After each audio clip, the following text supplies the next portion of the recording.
Dans la vie, vous avez pris l'habitude de jongler avec 1000 choses.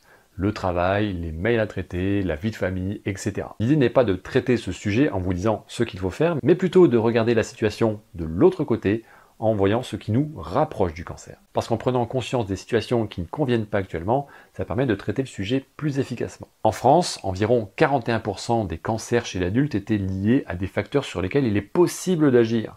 Le tabac, l'alcool, l'excès de poids, l'inactivité, l'alimentation inadaptée, les infections, la pollution, etc. Commençons à détailler certains de ces points en parlant tout d'abord du tabac. Si vous ne le saviez pas, fumer tue. Mais pourquoi? En fait, il crée un terrain inflammatoire au sein de l'organisme. Lorsque l'on parle tabac, on pense cancer du poumon, mais ce n'est pas le seul. Effectivement, il participe au développement de cellules cancéreuses, mais il a également un effet addictogène. Certaines personnes choisissent et réussissent d'arrêter seules. D'autres auront besoin d'aide. Ce n'est pas un signe de faiblesse, c'est juste que l'acte de fumer occupe une place différente dans votre vie par rapport à une autre personne. C'est un gros sujet. La réussite est avant tout une question de choix. Est-ce que vous avez décidé d'arrêter ou non, réellement?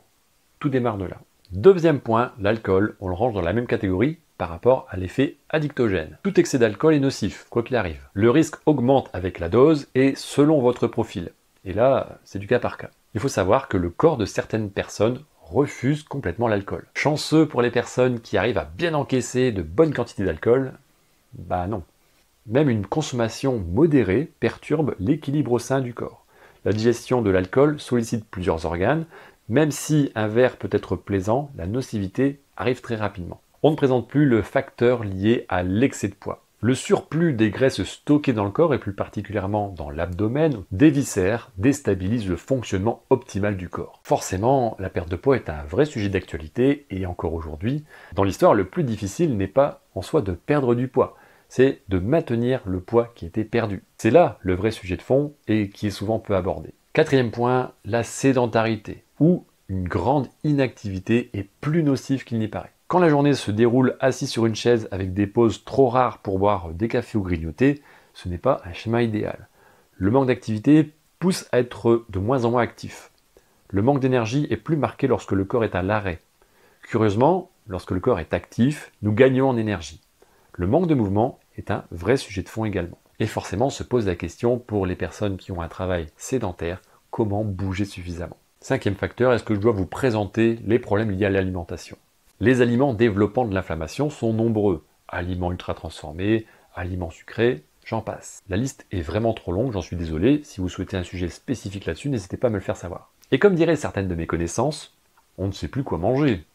C'est certain que les courses en magasin ne sont pas le meilleur endroit pour savoir quoi manger effectivement. Un chiffre estimatif, lorsque vous faites vos courses en magasin, environ 80% des aliments sont transformés. Et forcément, là, ça devient compliqué de savoir quoi manger, surtout lorsque l'on n'a pas de connaissances sur l'alimentation pour en faire un allié pour la prévention des maladies. Facteur suivant, plus vicieux, c'est l'environnement. La pollution de l'air extérieur qui est cancérogène, certaines expositions professionnelles comme l'amiante, les solvants, les polluants, etc. Nous en côtoyons tous les jours. Les promenades et l'oxygénation des cellules de notre corps devient essentielle. Même dans les villes, il est toujours possible de trouver des coins où l'on peut s'aérer et capter de l'air plus pur. Ça passe également par chez soi en ouvrant les fenêtres chaque jour suffisamment longtemps. La qualité de l'air est un vrai sujet qu'on ne peut plus négliger aujourd'hui. Des facteurs, on pourra en lister encore d'autres, les médicaments, les infections, etc. Le but n'est pas de cibler tous les facteurs qui nous causent des problèmes, ce n'est pas nécessaire. La compréhension des bases et une bonne application est largement suffisant pour limiter naturellement et simplement les risques que je viens de vous citer. La peur, la culpabilité, la sensation d'impuissance, d'injustice, d'abandon. Je ne vous liste pas toutes les émotions désagréables ressenties, vous avez compris l'idée.